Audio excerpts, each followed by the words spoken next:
अब अपन लेते हैं केमिकल प्रॉपर्टीज ऑफ ईथर। तो केमिकल प्रॉपर्टीज ऑफ ईथर में अपन दो चीजें डिस्कस करेंगे बेटा। एक तो करेंगे न्यूक्लियोफिलिक सब्स्टिट्यूशन रिएक्शन और एक करेंगे इलेक्ट्रोफिलिक सब्स्टिट्यूशन रिएक्शन। तो फर्स्ट हेडिंग आप लगा लीजिए न्यूक्लियोफिलिक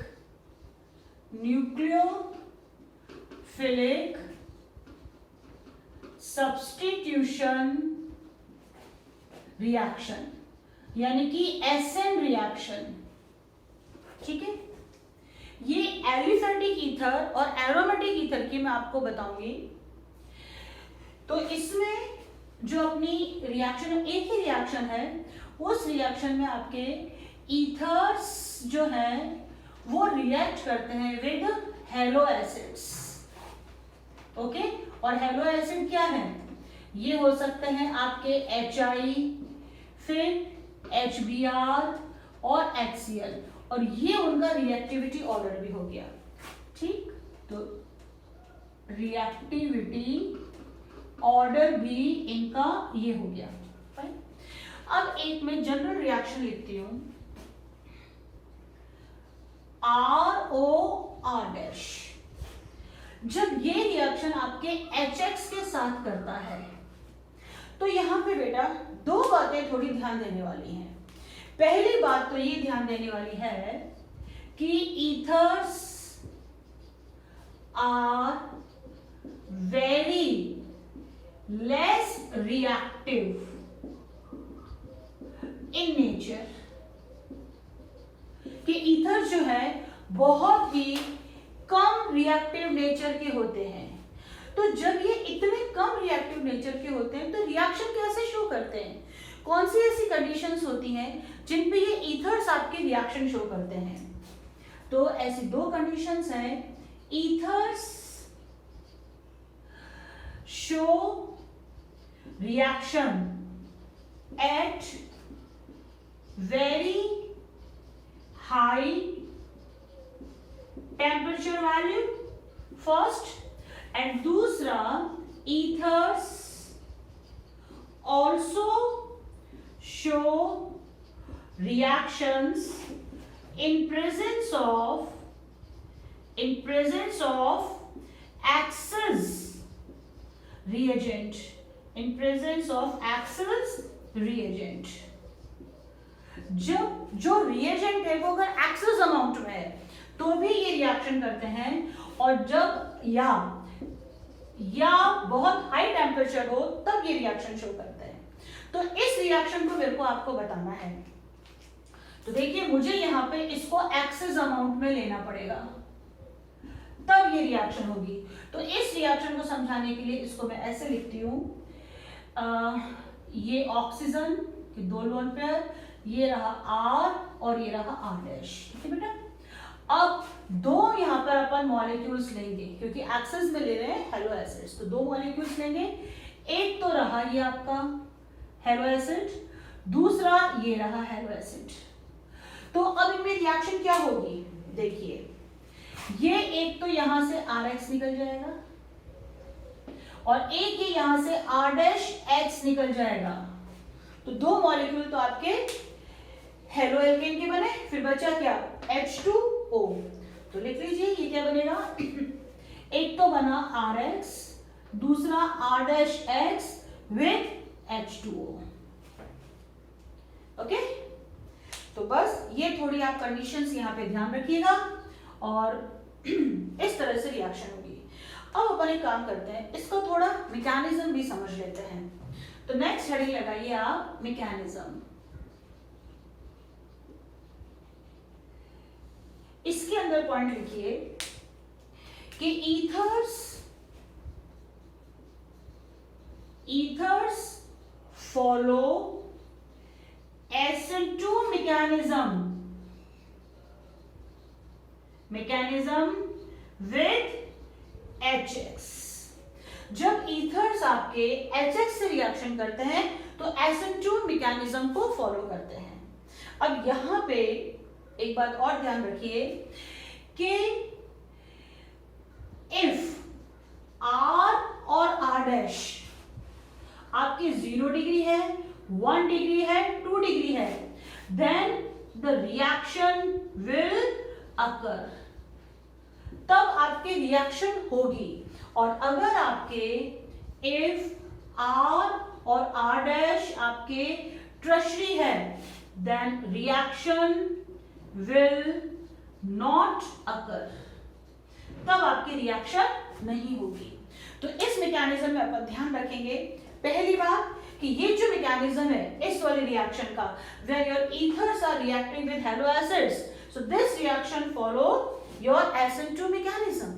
और SN2 मैकेनिज्म का मतलब क्या है कि बीच में आपकी ट्रांजिशन स्टेट बनेगी हायर एनर्जी की, और एक अनस्टेबल हायर एनर्जी है बेटा, तो स्टेबिलिटी कम होगी, तो एक unstable state of higher energy will be formed, और उसमें आपके R और R डैश जो है ईथर के, ये R और R डैश ये दोनों अगर जीरो ग्रुप हैं, ये आपके बिल्कुल इस तरह से प्रोडक्ट फॉर्म होंगे।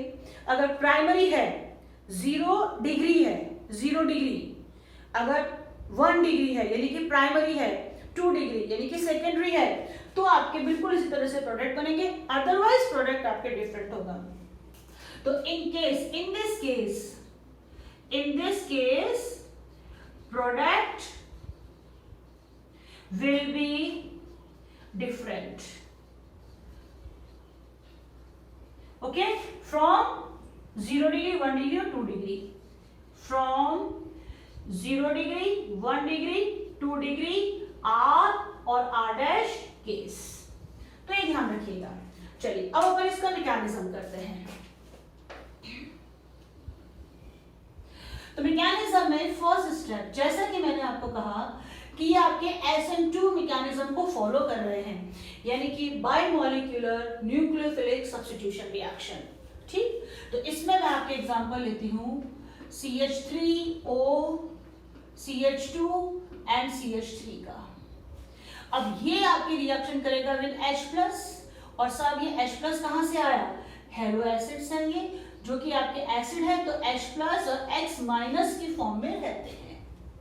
अब इसमें क्या होगा, वही जो अपन हमेशा से मैकेनिज्म डिस्कस करते आ रहे हैं कि ये जो H+ है ये आपके ऑक्सीजन के ऊपर अटैक करेगा और प्रोटोनेटेड प्रोडक्ट बनेगा, या प्रोटोनेटेड इंटरमीडिएट बनेगा, प्रोडक्ट नहीं इंटरमीडिएट बनेगा, CH3O और ये लोन पेयर, और इस लोन पेयर ने ये H इस वाले के साथ में बॉन्ड बनाया और ये बना CH3, और ऑक्सीजन के ऊपर आपके पॉजिटिव साइन आ गया।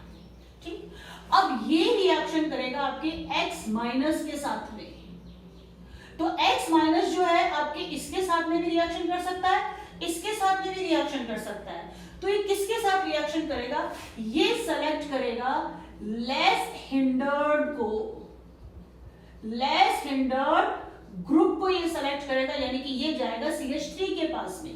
तो अगर ये CH3 के पास में जाता है तो बट नेचुरली ये बॉन्ड यहाँ पे टूटा, तो यहाँ माइनस और ये प्लस, तो ये प्रोडक्ट बना आपका CH3X, एंड ये एज इट इज मैंने यहाँ पे अल्कोहल लिख दिया है। देखिए X इधर गया तो CH3X बन गया, फिर ये HO CH2CH3, तो ये OH CH2CH3, तो ये बना अपना अल्कोहल।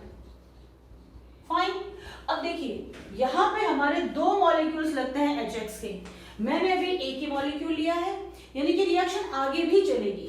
अब इसका जो सेकंड स्टेप जाएगा, सेकंड स्टेप में ये अल्कोहल CH3 CH2O और ये H, ये रिएक्शन करेगा वापस दूसरे वाले HX के साथ में, तो ये H+ रिएक्शन करेगा, तो ये वापस यहाँ पे और प्रोटोनेटेड अल्कोहल बनाएगा।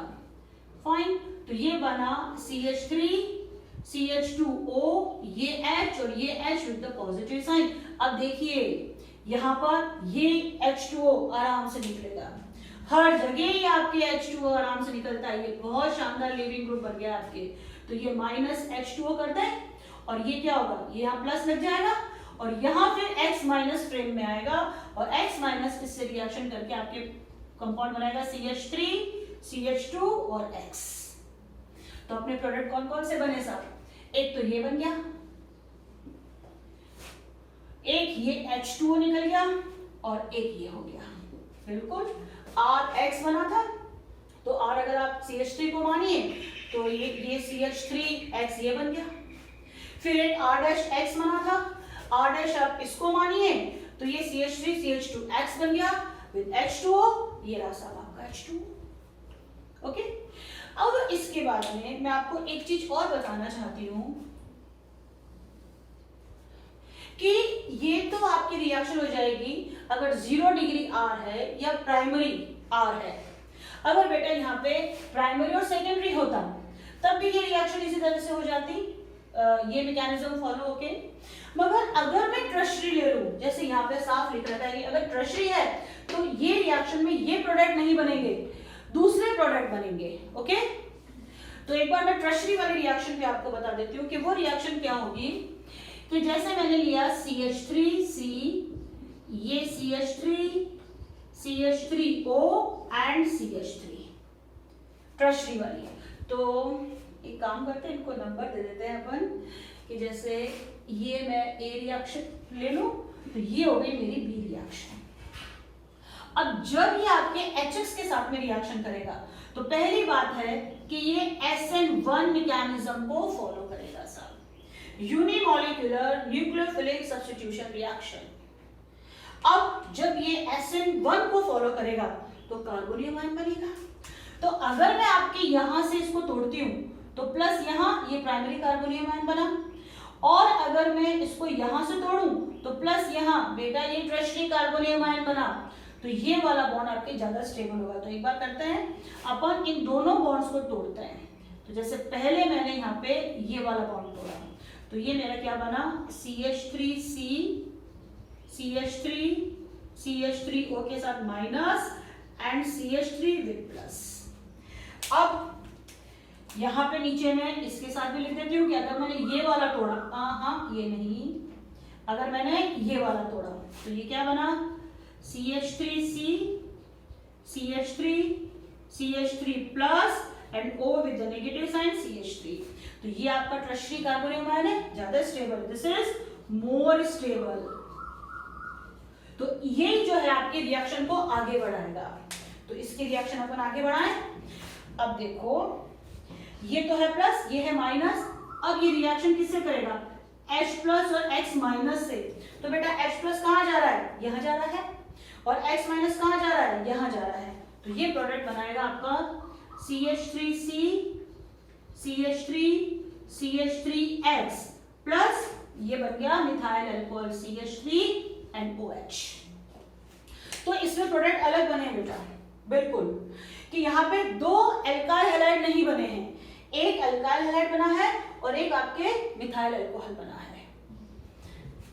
तो इसको आप देख लीजिए, या तो इसको लिख लीजिए या इसका स्क्रीनशॉट ले लीजिए। और दोनों में ध्यान रखना कि ये जो रिएक्शन है जहां पे आपके 0 डिग्री 1 डिग्री 2 डिग्री जाते हैं वो आपके SN2 मैकेनिज्म को फॉलो करता है, बस ये ध्यान रख लेना आप, तो अपने आप इसका आप प्रोडक्ट बना लेंगे। बेटा मैकेनिज्म इसलिए ही पढ़ाए जाते हैं ताकि मैकेनिज्म से हमारे सारे कॉन्सेप्ट आराम से क्लियर हो जाते हैं, और फिर अगर कोई क्वेश्चन थोड़ा सा घुमा फिरा के भी आ जाए तो हम उसको आराम से सॉल्व कर पाए।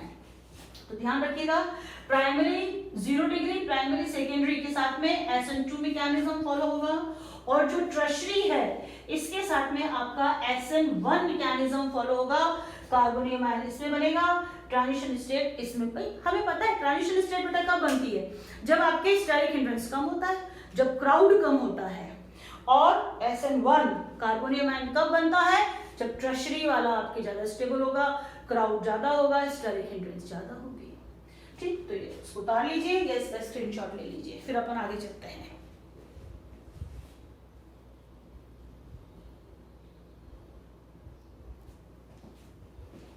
अब ये तो अपन रिएक्शंस करी थी विद एलिफेटिक ईथर्स। अब एरोमेटिक ईथर इसमें किस तरह से रिएक्शन करेंगे वो भी देखते हैं कि जब एरोमेटिक ईथर्स आपके रिएक्शन करेंगे HX के साथ में तो किस तरह की रिएक्शंस होगी या किस तरह का आपके प्रोडक्ट बनेगा वो भी देखते हैं।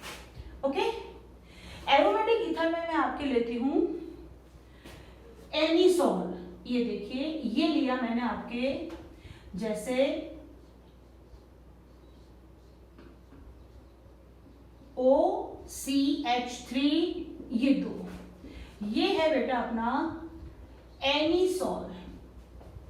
अब जब ये रिएक्शन करेगा HX के साथ में तो किस तरह से प्रोडक्ट फॉर्म होंगे, इसको थोड़ा अपन मैकेनिज्म के थ्रू समझते हैं कि यहां तो कोई प्रॉब्लम नहीं है, ये प्लस और ये माइनस होना है और बॉन्ड यही वाला टूटना है, मगर यहां पर ये OC वाला बॉन्ड टूटेगा, CH3 वाला, या O और ये कार्बन जो बेंजीन रिंग वाला है ये बॉन्ड टूटेगा। तो इसको समझाने के लिए मैं जरा इस एनीसॉल का रेजोनेंस या रेजोनेटिंग स्ट्रक्चर समझाती हूं।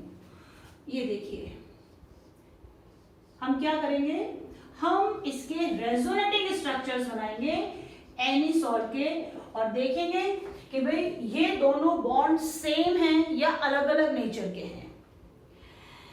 अब रेजोनेटिंग स्ट्रक्चर बनाने के लिए हमारे पास कंडीशन क्या होनी चाहिए कि या तो पाई बॉन्ड आपके ऑल्टरनेट पोजीशंस पर हो या लोन पेयर के साथ में पाई बॉन्ड जो है वो आपके ऑल्टरनेट पोजीशन पर हो। तो बिल्कुल यहाँ पे आपकी कंडीशन बन रही है, ये पाई बॉन्ड्स एक तो ऑल्टरनेट पोजीशन पर है और ये लोन पेयर आपके पाई बॉन्ड के साथ में ऑल्टरनेट पोजीशन पर है। तो ये आराम से आपके रेजोनेटिंग स्ट्रक्चर्स बनाएगा।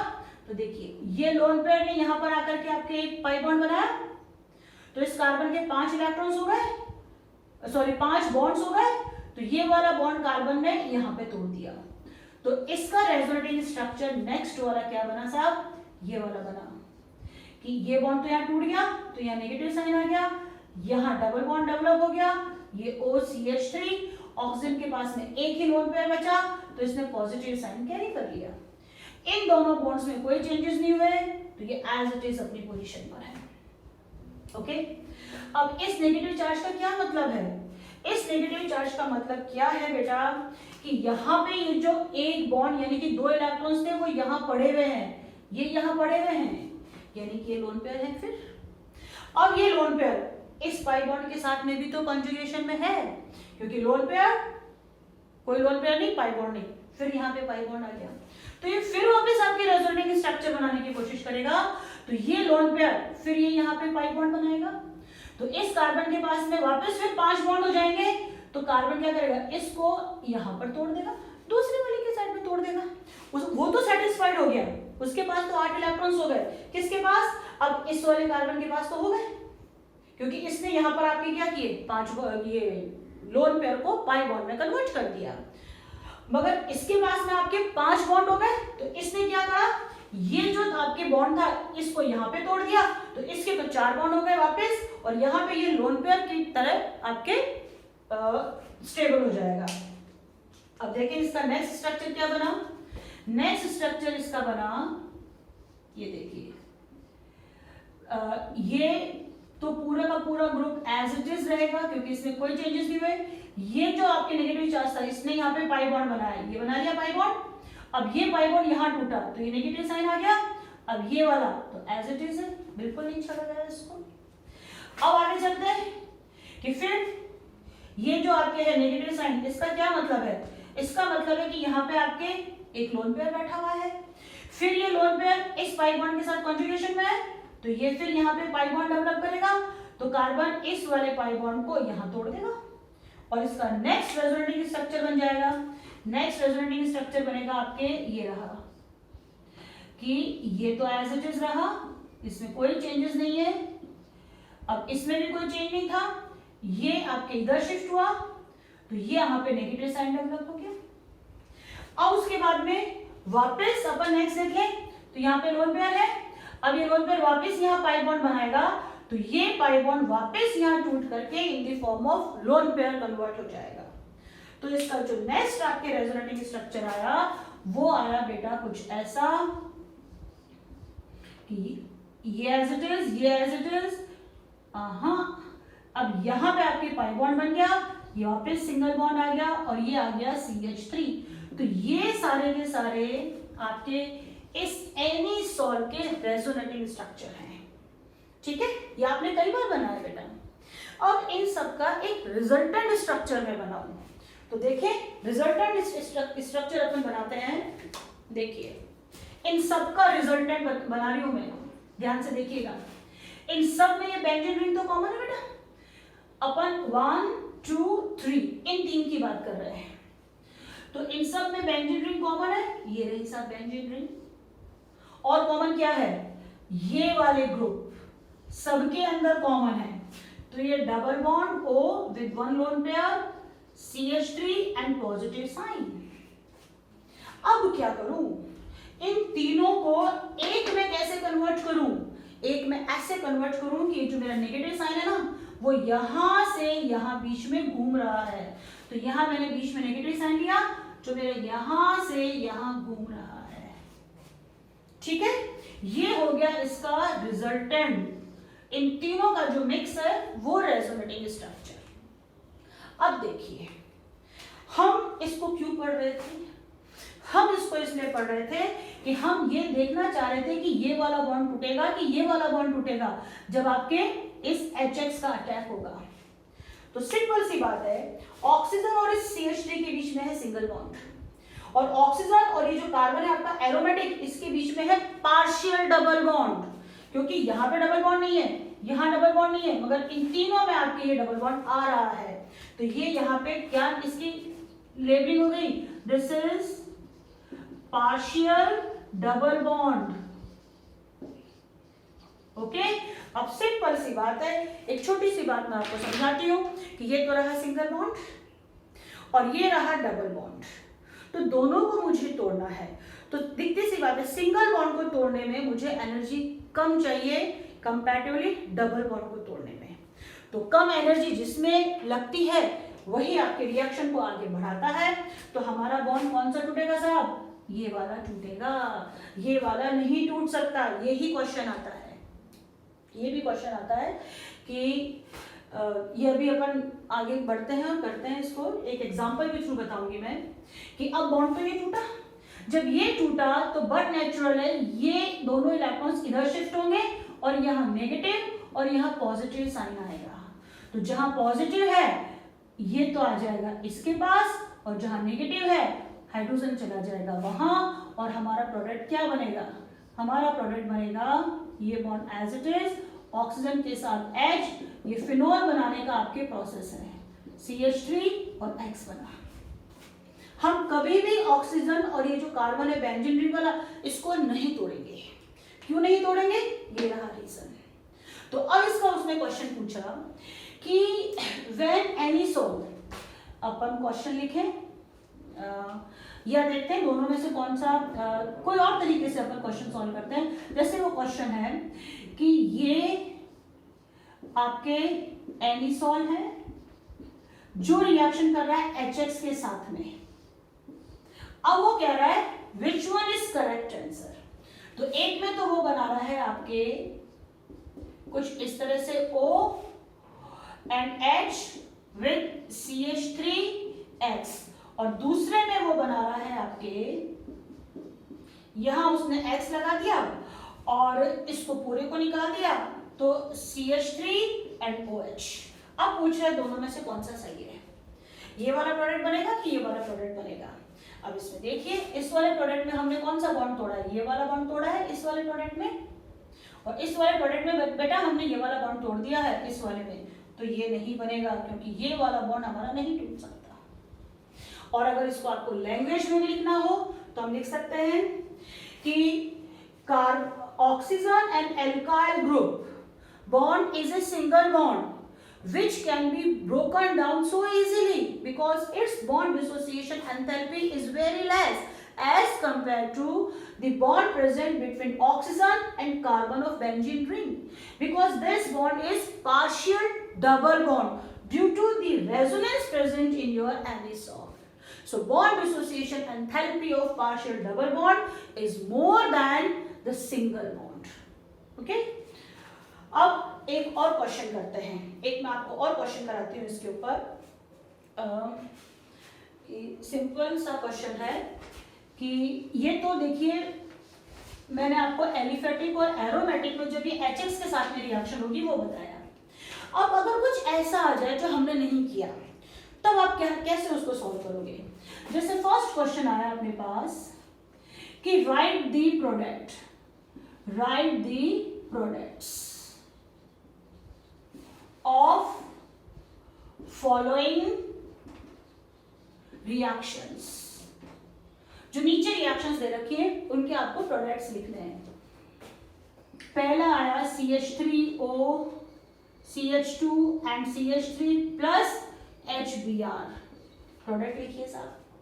दूसरा आया है आपके पास CH2 double bond CHO and CH3 with HBr। अब देखिए कैसे सोल्व करें, दोनों में कुछ तो फर्क है। अब अगर मैं इस वाले को देखूं, इस वाले को देखूं, तो हमें क्या देखना होगा कि भाई ऑक्सीजन का ये वाला बॉन्ड टूट रहा है कि ये वाला बॉन्ड टूट रहा है। अब यहाँ पे बच्चे दोनों के दोनों सिग्मा बॉन्ड्स हैं, तो दोनों लगभग सेम हैं, तो दोनों टूटेंगे और अपना जो SN2 वाला मैकेनिज्म था उस चीज को फॉलो करेंगे। तो ये हमारा प्रोडक्ट क्या देगा, ये देगा CH3Br plus CH3 CH2Br plus H2O, क्योंकि यहाँ पर अपन दो मॉलिक्यूल्स काम में लाएंगे भाई। और जब यहाँ पर आप आओगे तो हम इस वाले बॉन्ड को नहीं तोड़ सकते, ये बेंजीन रिंग नहीं है, मगर बच्चे रेजोनेंस तो इसके अंदर भी है। कैसे पता पड़ा, क्योंकि मैं हमेशा बोलती हूँ रेजोनेंस के लिए अपनी रिक्वायरमेंट क्या होती है कि या तो पाई बॉन्ड्स आपके कॉन्जुगेट पोजीशन पर हो या lone pair and pi bonds आपके कॉन्जुगेट पोजीशन पर हो। तो ये रहे लोन पेयर, यहाँ नहीं है, ये रहा पाई बॉन्ड, तो यहाँ पे आ गया कॉन्जुगेशन। तो सिंपल सा यहाँ पर ही बेटा रेजोनेंस हो रहा है, ये जैसे बॉन्ड यहाँ शिफ्ट हुआ तो ये वहां चला गया आपके।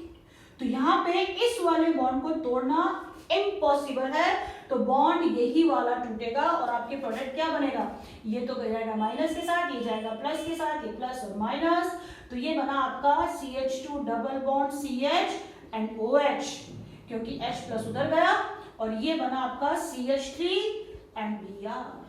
तो बस जरा सा आपको ध्यान रखना है, इसलिए अपन मैकेनिज्म को डिस्कस करते हैं, क्योंकि मैकेनिज्म हमें बताता है कि अगर जरा सा भी कोई घुमा के क्वेश्चन पूछ ले तो हम उसको किस तरह से सॉल्व करेंगे। फाइन, तो उतार लीजिए इसको, ये इसका स्क्रीनशॉट ले लीजिए।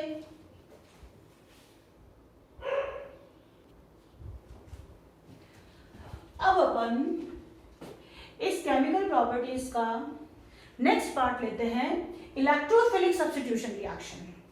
अब इसमें क्या होगा बेटा, इलेक्ट्रोफाइल का अटैक होगा। अब इलेक्ट्रोफाइल क्या होते हैं, या तो पॉजिटिवली चार्ज्ड आयंस या फिर इलेक्ट्रॉन डेफिशिएंट, ठीक है। तो इनका अटैक होगा, इनका अटैक कहाँ होगा बेटा, जहां पे इलेक्ट्रॉन डेंसिटी ज्यादा है, जहां नेगेटिव साइन आपके डेवलप हो रखे हैं। तो ये जस्ट अभी अपन ने इसके एनिसॉल के रेजोनेटिंग स्ट्रक्चर्स बनाए थे, तो देखिए यहाँ पर कहाँ कहाँ आपके नेगेटिव साइन डेवलप हो रहा है। एक तो इसके अंदर हो रहा है, यहाँ पे ऑर्थो पोजीशन पर, यहाँ पे डेवलप हो रहा है एट पैरा पोजीशन, फिर यहाँ डेवलप हो रहा है वापस ऑर्थो पोजीशन पर। तो CH3O जो ग्रुप होता है, CH3O group is ortho and para directing group. तो इसमें जो भी आपके प्रोडक्ट्स बनेंगे ऑर्थो एंड पैरा पोजीशन पर आपके इलेक्ट्रोफाइल का अटैक होकर के प्रोडक्ट बनेंगे। दूसरी बात, out of ortho and para products para will be major product. Why? Due to symmetric and less steric hindrance। क्योंकि जो भी आपके यहाँ पे पैरा पोजीशन पे लगेगा इनमें मैक्सिमम डिस्टेंसेस होंगे, एक तो OCH3 ग्रुप में और जो भी यहाँ पे लगेगा, तो यहाँ पे एनर्जी क्या हो जाएगी, मिनिमम हो जाएगी। एक तो जो भी ग्रुप्स हैं वो मैक्सिमम डिस्टेंस पर हैं एट पैरा पोजीशन, जिसके कारण क्या हो जाएगा, एनर्जी जो है वो मिनिमम हो जाएगी, क्योंकि इनके बीच में जो रिपल्शन होता है वो आपके मिनिमम हो जाएगा, क्योंकि जितना कम रिपल्शन होगा उतनी ही एनर्जी की वैल्यू भी कम हो जाती है। फाइन, तो ये इसका थोड़ा छोटा सा मैकेनिज्म था। अब इसके अपन सारी रिएक्शंस लिख लेते हैं। 4 तो रिएक्शन है, तो मैं एक फ्लो चार्ट की फॉर्म में इन रिएक्शंस को लिख देती हूँ। ओके, तो एनिसॉल ले लेते हैं अपन कॉमन, ये रहा अपना anisole, ONCH3 oxygen with 2 lone pairs, और फर्स्ट रिएक्शन हो जाएगी इसकी हेलोजिनेशन। हेलोजिनेशन, अब ये अपन ब्रोमिनेशन करा देते हैं, ब्रोमिनेशन, ये रिएक्शन करेगा आपके ब्रोमीन के साथ में, ओके, और ये रिएक्शन होगी in presence of AlBr3, Lewis acid लेना पड़ेगा, तभी यहां से जो Br है वो प्लस की फॉर्म में निकलेगा। और ये इसका जो मैकेनिज्म है बेटा अपन ने डिस्कस किया था हेलो एल्केन्स और हेलो एरिन्स वाले चैप्टर में, तो मैं यहाँ नहीं बता रही हूँ, फाइन। तो ये प्रोडक्ट यही ऑर्थो एंड पैरा बनेंगे, तो मैं यहाँ पे प्रोडक्ट बना देती हूँ। ये तो रहा OCH3, एक तो ऑर्थो पोजीशन पे Br लगा दिया और एक हमारा लग गया पैरा पोजीशन पर Br, CH3, ये इसके दो लोन पेयर्स और एक ये, तो ये प्रोडक्ट क्या बना, ortho and para bromo anisole, ठीक है। फिर उसके बाद में नेक्स्ट ले लेते हैं अपन नाइट्रेशन। नाइट्रेशन किसके प्रेजेंस में होता है भाई, नाइट्रेटिंग मिक्सचर के कारण होता है, नाइट्रेटिंग मिक्सचर के प्रेजेंस में होता है। अब नाइट्रेटिंग मिक्सचर क्या होता है, नाइट्रेटिंग मिक्सचर होता है concentrated HNO3 and concentrated H2SO4। अब HNO3 रिएक्शन करता है, ये एज ए कैटलिस्ट वर्क करता है, तो इसमें तो OH माइनस जाता है और NO2 प्लस जाता है, तो ये रहा आपका इलेक्ट्रोफाइल, ओके। यहां मैंने बताया था इसके कारण क्या बनता है, शॉर्ट में लिख देती हूँ थोड़ा सा कि ये Br प्लस और AlBr3 है ना, तो 4 माइनस, तो ये हो गया था अपना इलेक्ट्रोफाइल। इसने इस Br2 का हेटेरोलिटिक लीवेज करवाया था और इस चक्कर में Br प्लस अपने को इलेक्ट्रोफाइल मिला। अब यहाँ पे HNO3 इसकी प्रेजेंस में OH माइनस और NO2 प्लस देता है, तो ये रहा अपना इलेक्ट्रोफाइल, और ये रिएक्शन में आपके वही दो प्रोडक्ट बनेंगे ऑर्थो एंड पैरा, तो OCH3 और यहाँ लगा NO2 ऑर्थो पे, और एक और प्रोडक्ट बनेगा OCH3 ऑक्सीजन की दो लोन पेयर बनाना मत भूलिए, और ये पैरा पे, तो ये बने अपने ortho and para nitro anisole, fine. अब उसके बाद में नेक्स्ट अपन रिएक्शन लेते हैं एल्काइलेशन, एल्काइलेशन जिसमें एल्काइल ग्रुप CH3 मतलब एल्काइल ग्रुप R ग्रुप जुड़ेगा, तो मैं CH3 ले रही हूँ, CH3Cl के साथ में रिएक्शन होगी in presence of Lewis acid. कुछ याद आया, ये कोई नेम रिएक्शन है, देखें मैं लिखती हूँ जब तक शायद आपको याद आ जाए। तो ये आपके प्रोडक्ट बनाएगा, एल्काइलेशन है तो एल्काइल ग्रुप ये इधर गया तो ये माइनस और ये पॉजिटिव, तो ये वापस आपके इलेक्ट्रोफाइल हो गया, तो ये OCH3 और ऑर्थो पोजीशन पे CH3, फिर ये आ गया आपके OCH3 और ये पैरा पोजीशन पे CH3। अब देखिए इसको अगर मैं छुपाऊं तो ये है टोलुइन, तो इसका नाम हो जाएगा आपके ऑर्थो एंड पैरा। देखो ऑर्थो, ये दोनों को बच्चे में मिला के लिख रही हूँ, ये ऑर्थो ऑब्लिक पैरा का मतलब क्या है, यहाँ पे जगह नहीं है मेरे पास, so this one is ortho bromo anisole and this one is para bromo anisole. इसी तरह से ये है ऑर्थो नाइट्रो एनिसॉल और ये है मेरा para nitro anisole. Ortho para ये हो जाएगा मिथॉक्सी, ये मिथॉक्सी को अब मैंने पहले लिखा है टोलुइन, तो ये तो रहा ऑर्थो वाला और ये रहा मेरा पैरा वाला। कुछ आ रहा है याद, एक और लिखती हूँ एसिटाइलेशन या एसाइलेशन। अब एसाइलेशन किसके साथ, CH3CO Cl के साथ।